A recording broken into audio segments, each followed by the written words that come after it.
I just want to point out something. You're actually amongst your tribe. Yeah. Because in front of you are a group of early stage companies and the people that invest in them. And that, in fact, is this new journey of yours. You're both a super early stage company that is going to be investing. So maybe we start with the kinds of questions we ask early stage companies, right? So my Absolutely. question to you is this, right? What's the big dream here, right? And related to that, what's the origin story? Your origin story. So maybe we start with that. What's the dream here with the Maharlika Fund? Sounds good. So let's start with the law. I think it's the best way The to law. The law, exactly, because it's written exactly what we need to do there, which is to be able to contribute to the needs of the socio-economic development needs of the country. And this is just a tool, basically a strategic tool to be able to achieve that.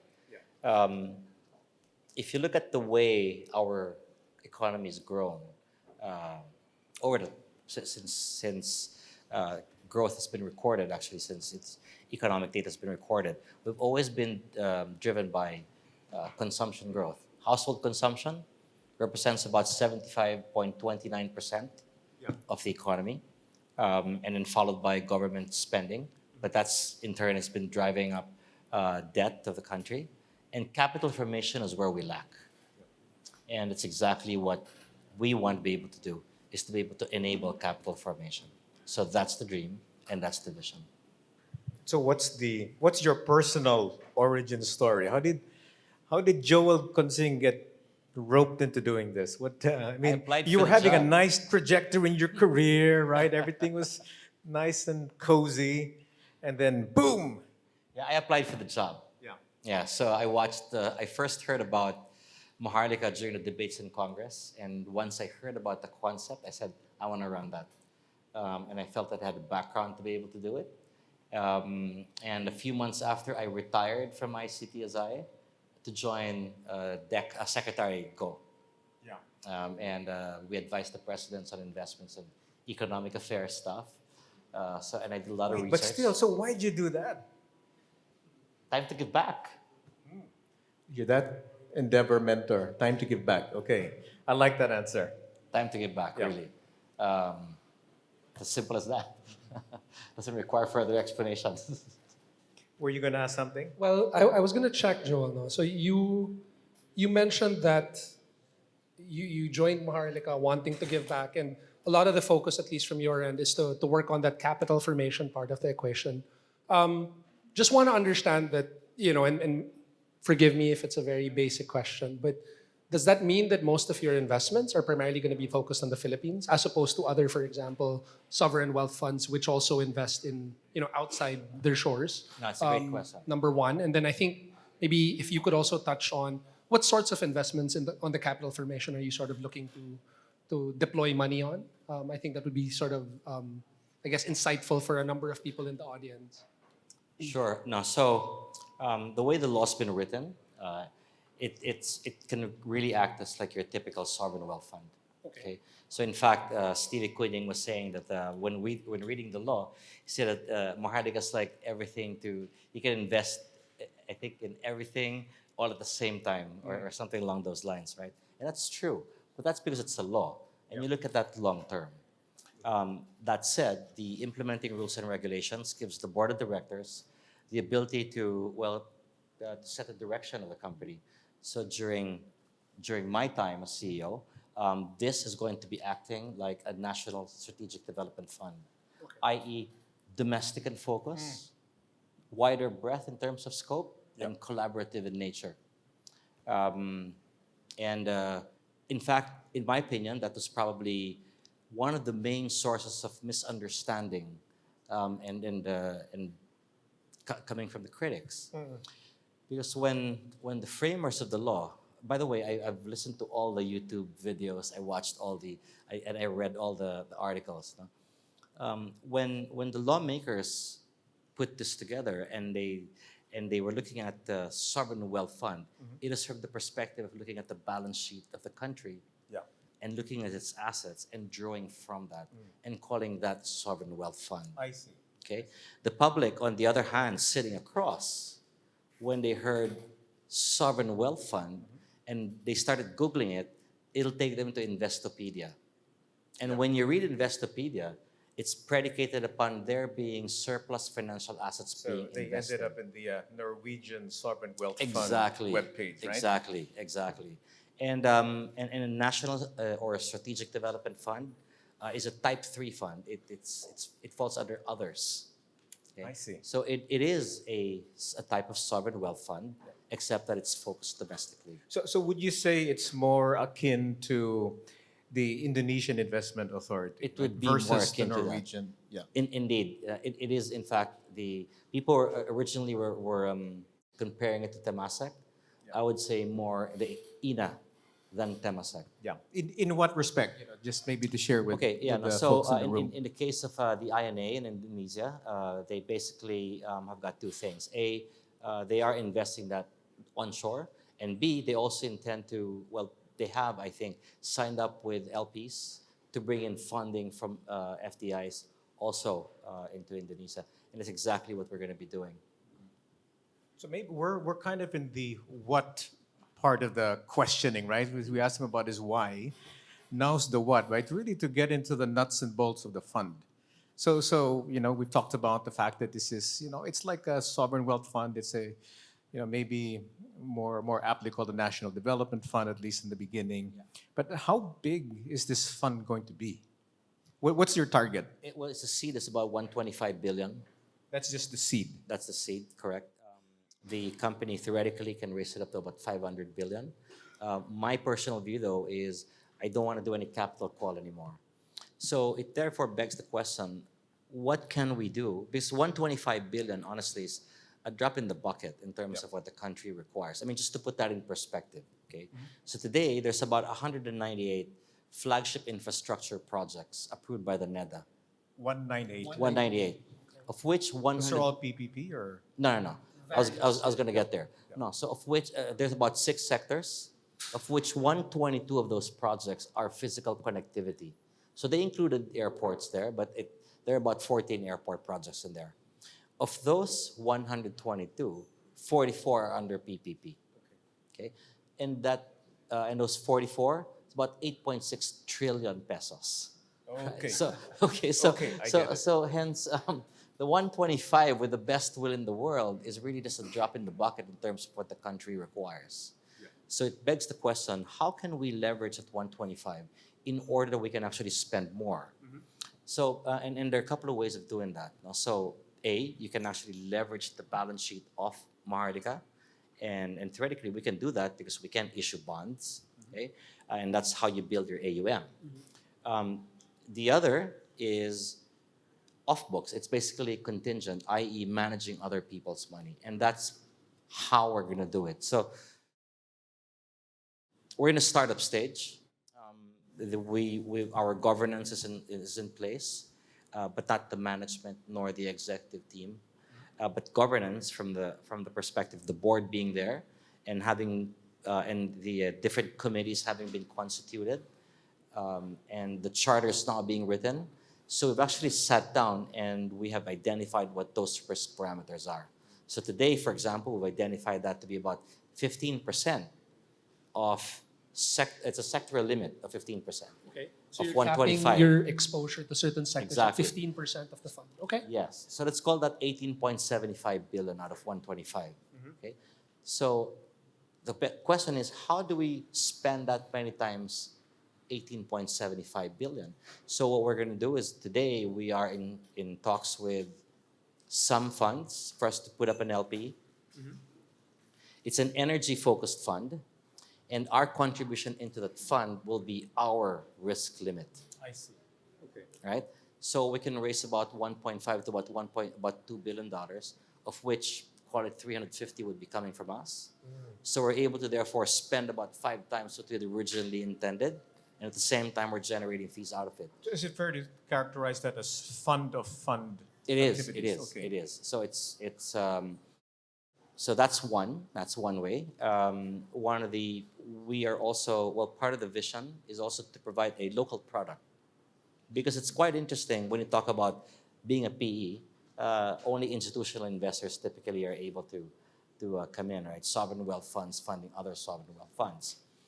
What I want to be able to do is to come up with a product where we can actually where we can mobilize domestic savings and capital, wherein we can tap both retail and high net worth individuals.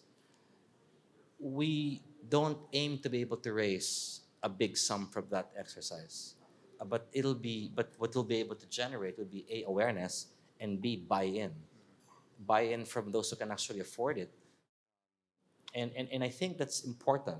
That's quite important in the success of the fund, is actually getting the population to buy into that concept. So there you go. No? So we need to be very creative in terms of being able to expand that.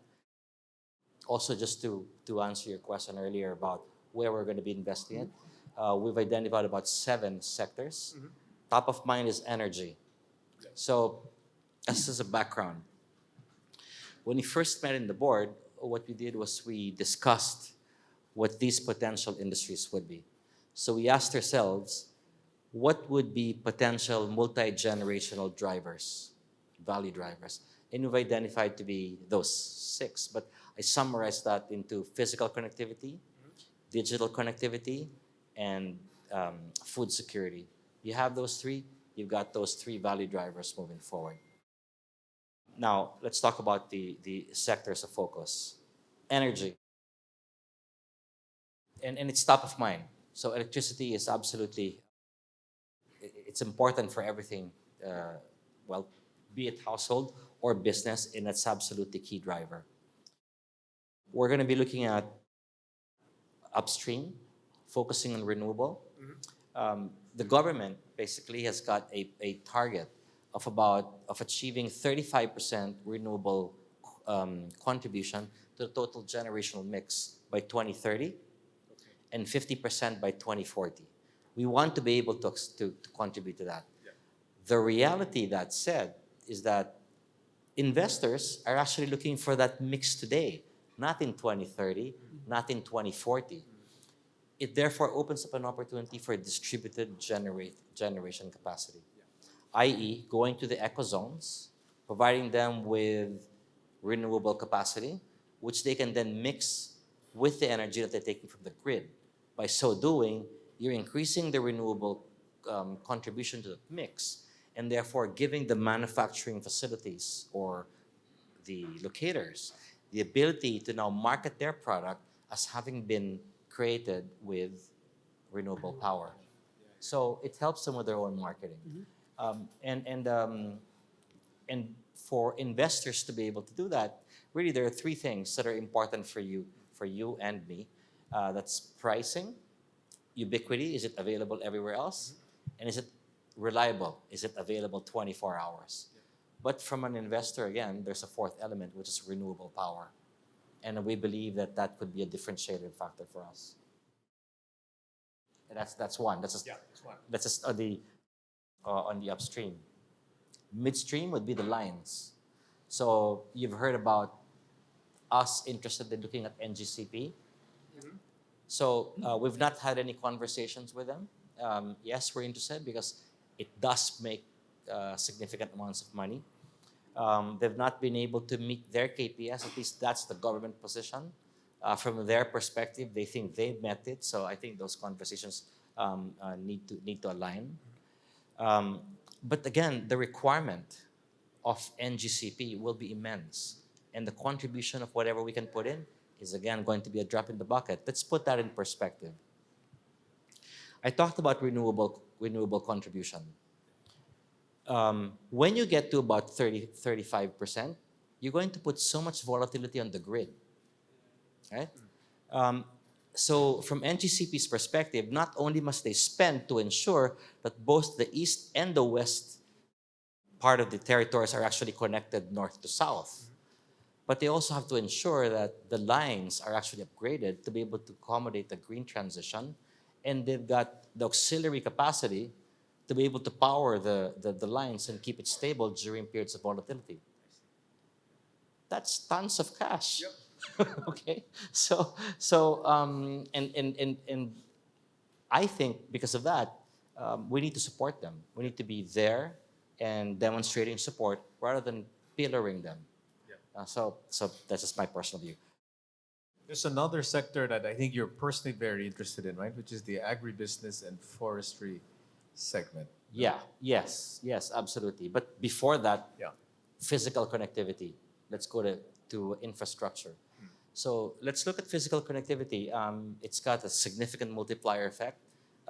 It impacts agriculture, logistics, tourism. So I calculated the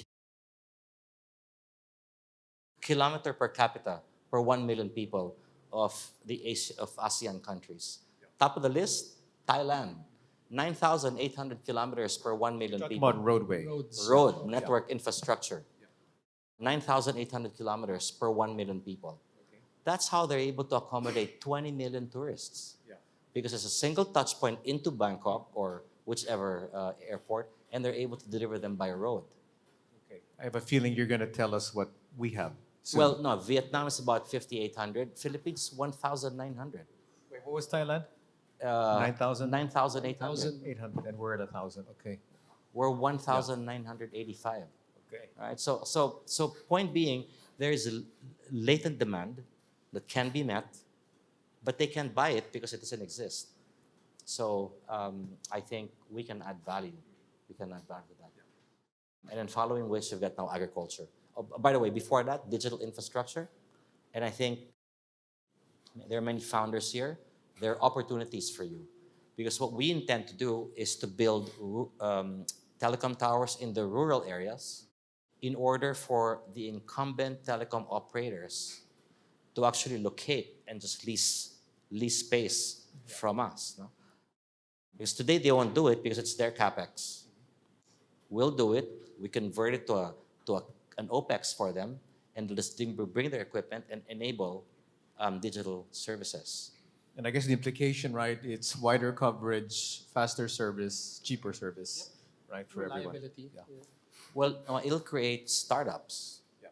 right? Because, for example, in telehealthcare, that's an opportunity. Today, there's about one doctor per 26,000 patients in the Philippines, 0.4 per 1,000.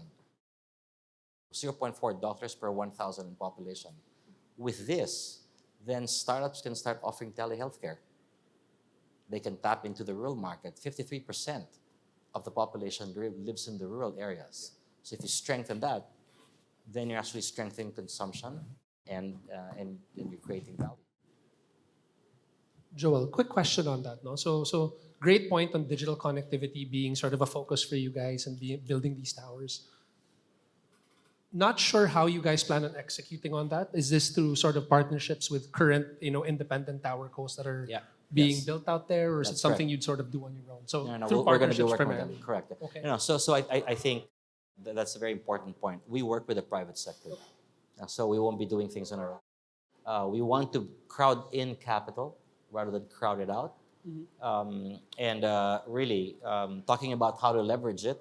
One way by which you want to be able to leverage it in the future, not yet, but in the future, is to engage the foreign direct investors, find out exactly what their risk issues are before they make that decision of actually investing in the Philippines. And if it's innate to us, actually issue them PRI or political risk insurance, for example, and we can then hedge that for them.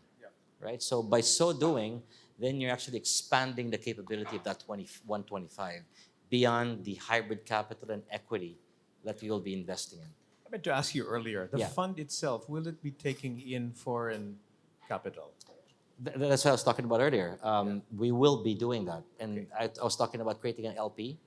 Okay, so those are the foreign investors coming Exactly. in. Yeah. Okay, got it. Yeah. And retail investors as well. I think it's a good point. I think we'll do that after we've been able to develop some track record. Okay. Yeah. So I think a lot of people in the room are very curious because most of these people are either digital entrepreneurs or investors in digital entrepreneurs. So the stuff that you've mentioned, those are the big ticket, heavy capex projects, right? What support, if any, might there be for the more venture side of things? So smaller ticket, earlier stage. Look, so from Maharlika's perspective, we are not a venture capital. So I don't foresee ourselves supporting the VC market at this point in time because that's NDC. So and NDC is basically supporting the startup market. We work with NDC, or we will be working with NDC in some of the projects, but I believe that they are best positioned to help this market. We're more PE, right? So hence, basically, well, we might be open to utility-sized startups. Okay? So in fact, this one, what we're going to be doing is going to be a utility-sized startup for the telecom sector. Joel, just a quick question on how you guys plan on accomplishing this. No, we know who you are, what your credentials are, and that you're a great person to sort of lead this initiative. But as we all know, no one sort of works in silos and alone.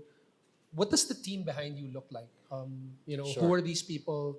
And I guess having come from government, a while back ago, what does incentive structure look like for this team, right? I mean, Sure. typically in PE or VC, you'll have incentives such as carry, for example, which is a big thing. Is there something that be sort of similar to incentivize your team, and then maybe you can share on who these people are? Sure. No. So we're in startup stage, i.e., we just literally got our organizational structure Okay. submitted to the, let me repeat, Governance Commission for GOCCs. Okay. We've also submitted our budget to the Department of Budget and Management.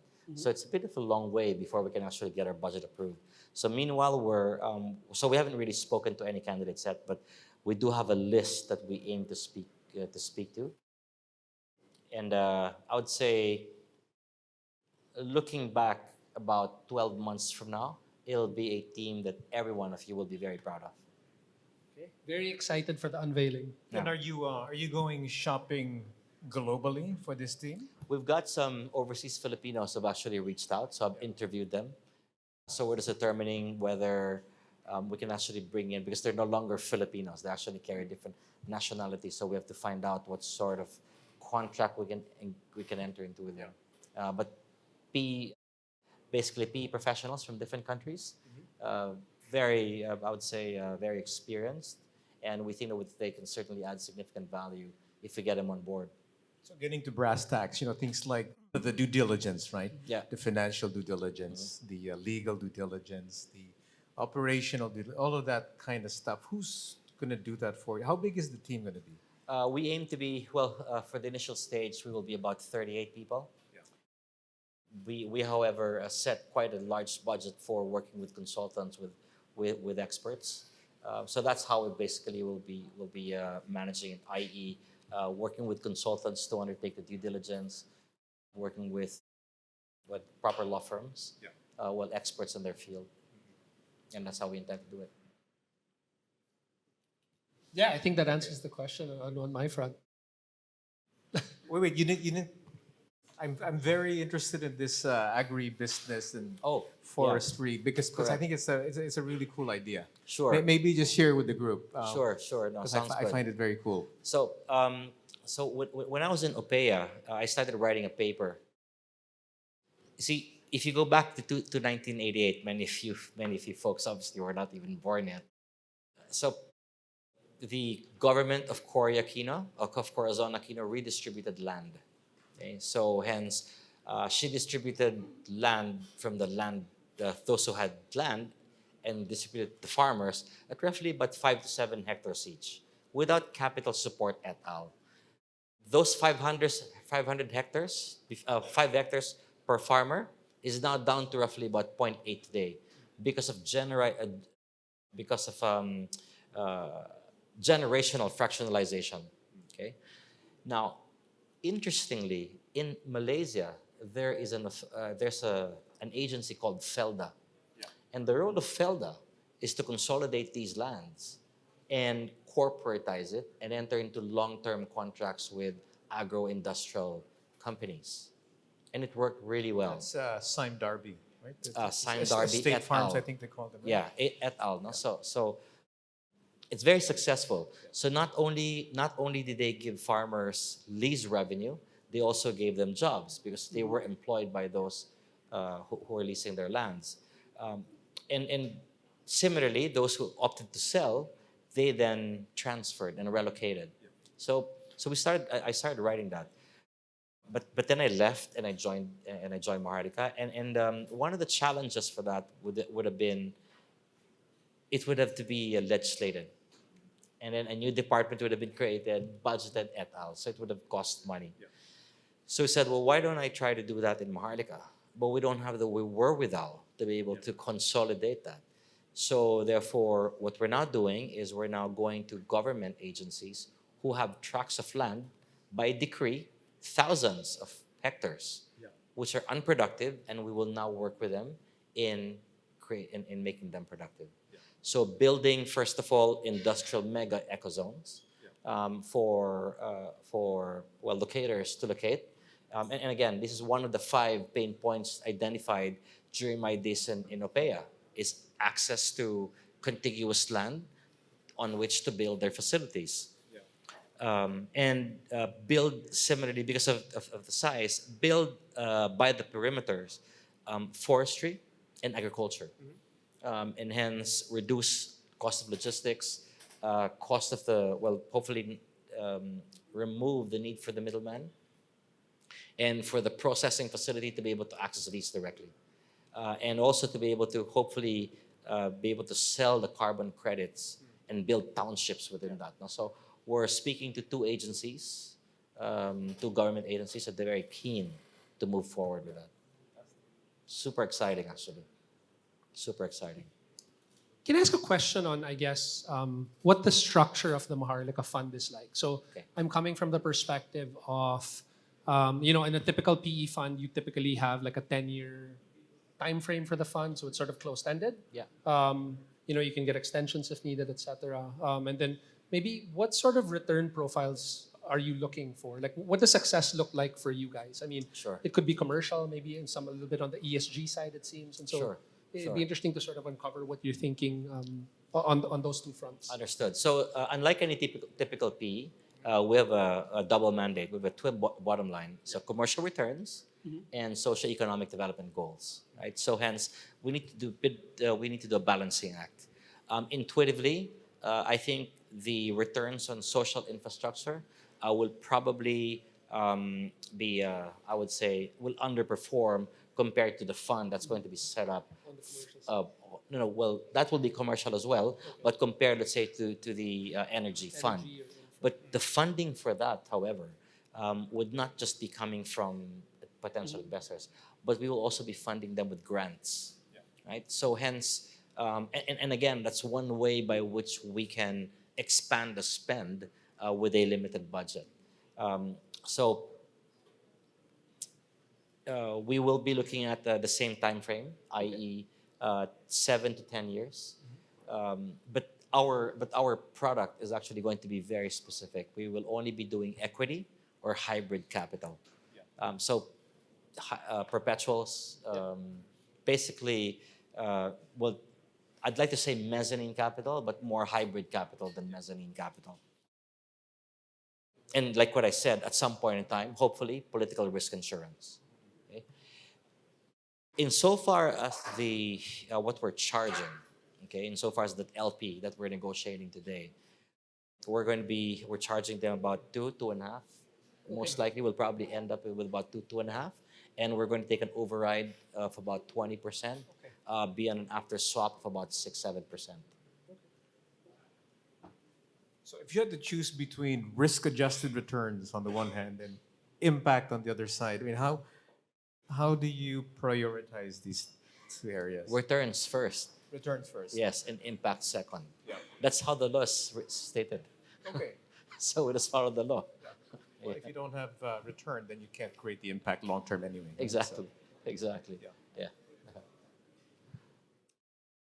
So another sort of question I had was, maybe you can talk to us about what your selling point is for Maharlika to the business owners or the potential partners, right? So a question maybe that I come across very often in my role at Navegar when I'm meeting with these businesses is, what family are you affiliated with? Who's backing you guys, right? And so there's typically, a big group of entrepreneurs, I think, out there that want to remain independent, that don't want to be associated with one of the families. And I would guess maybe it's the same for the national government, right? Why am I letting the government in, letting them peek under the hood, unless maybe they deliver some real value that is necessary for my specific business or sector? And so maybe you can share with us, as you approach these different businesses, how are you selling Maharlika as a potential board member on their board, as a potential partner as they grow the business? Sure. Okay, so I'm having two sets of conversation. So one is on the deployment and one is on the funding side. Okay, so let's talk about the deployment first.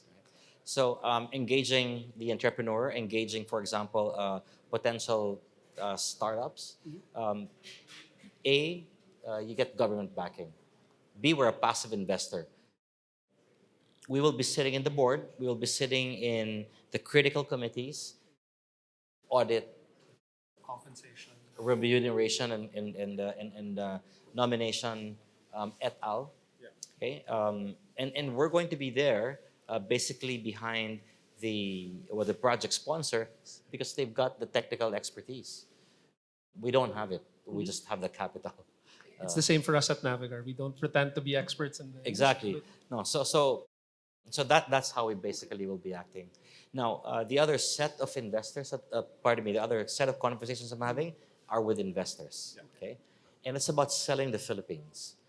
Okay, I want to hear that. What's your pitch? Sure.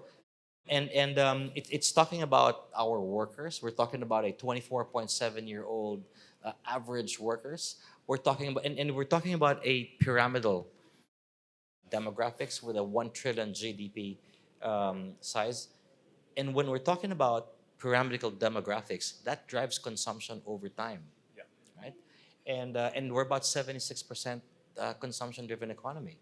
And once you add also the new laws that have been put in place, amendment of the Public Service Act, amendment of the Renewable Energy Act, and also many of the EOs that have come in, green lane, establishing green lane in the investment-related agencies, and so on and so forth.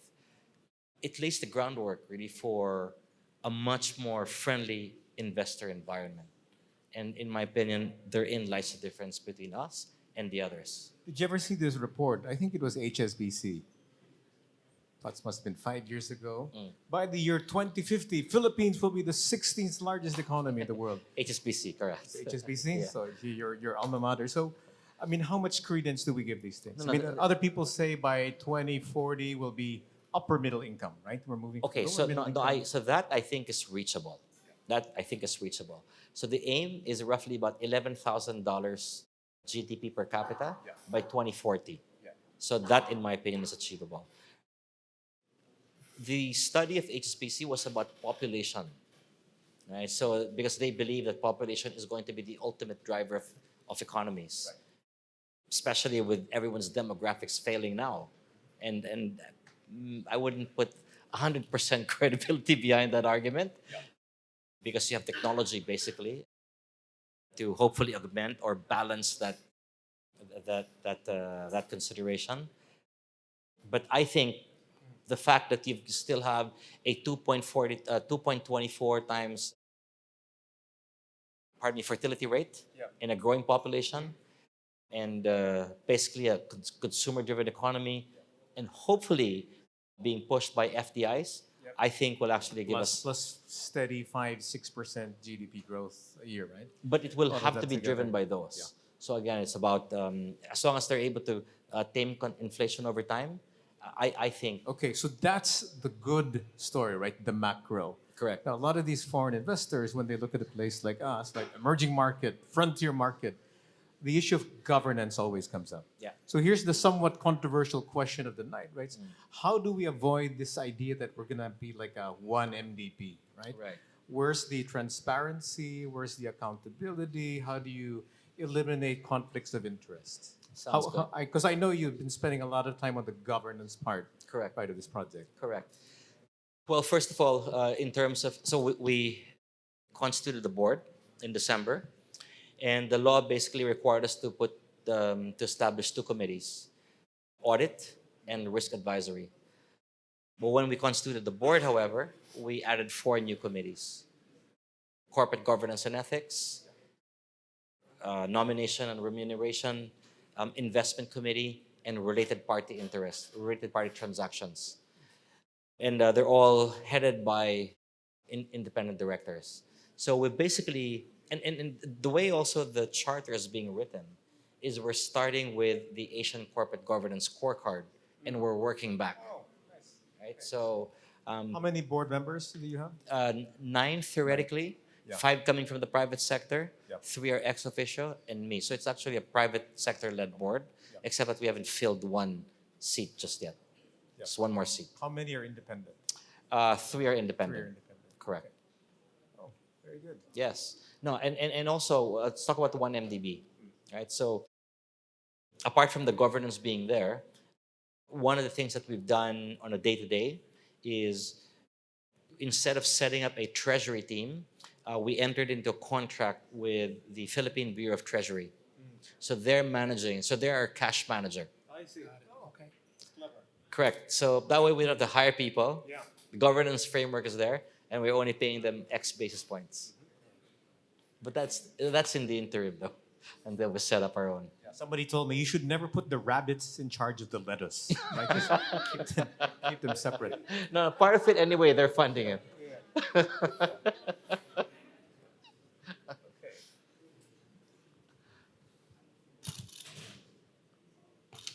You have a question, Ayo? Well, I was gonna ask, like, for the other PE funds out there, maybe not just Navegar, Creador, etc., and the ones working on the ground in the Philippines, any intentions of working with them, alongside them, funding them as an LP? Just trying to understand, your thoughts on cooperating where you can, and then sort of taking the lead where you were in other Absolutely, areas. absolutely. So we'll be working with PE domestic and international. And like what I said, we're going to be working all the way towards the raising money, all towards the retail market. So hence, there's going to be space for everyone. Interesting. Happy to work with Navegar. Wait, I have a couple of questions about potentially unintended consequences, Sure. right, of a fund like this. So one would be potentially could there be a negative fallout from taking capital from Land Bank and DBP? Does that somehow curtail their ability to fulfill their charters? Correct. That's the first question. I think that was debated in Congress. So it's not for me to justify it. It's the source of capital, right? Now, DBP and Land Bank would have to deal with their own capital structure. Thank God they've got their own respective CEOs to solve that issue. In my case, what I promise to them is I will deliver value. I will deliver dividends and I will deliver intrinsic value. Now, the reality also is that when they receive dividends, it doesn't go to them. It's automatically sent to the national coffers, right? So hence, at some point in time, the ROP will have to really fund them. But I'm out of that. Okay. Next question. Yeah. Could this possibly have a negative impact on deficits in this country? The deficit is going to be impacted to the extent that the government is actually funding it. And that's why I said earlier, I don't foresee ourselves doing a capital call beyond what we already have. That's the 25%, right? 'Cause it That's was, the 125 billion that we already have. Yeah. So we don't want to do a capital call beyond that. So, because otherwise it will impact deficit. Because where will they? You have to remember, with the best will in the world, the reality is that even if the funds were coming from Land Bank and DBP and dividends coming from the central bank, it's all borrowed. 100%. Why? Because we're in a deficit. So we have to be extremely careful with our funding, and hence it's the reason why we don't want to be a VC. We're not prepared for that. So this one is just more about dreaming in the future, right? Yeah. You have the Singapore wealth funds, the Norwegian wealth funds. I think they contribute something like 20 to 25% of the national budget. How do we get there? Yeah, no. So How long will that take? the Norwegian Pension Fund contributes 26.3%, and the 3 GIC, MAS, Temasek, and MAS contribute close to about 24%. But they have the benefit of about 30 to 40-year compounding, right? So we just started. So I don't foresee ourselves contributing to the budget really over the next anytime soon. Again, the 3 main characteristics of NDC, the way we look at it, it's multi-generational in perspective. it's wider in scope and collaborative in nature and domestically focused.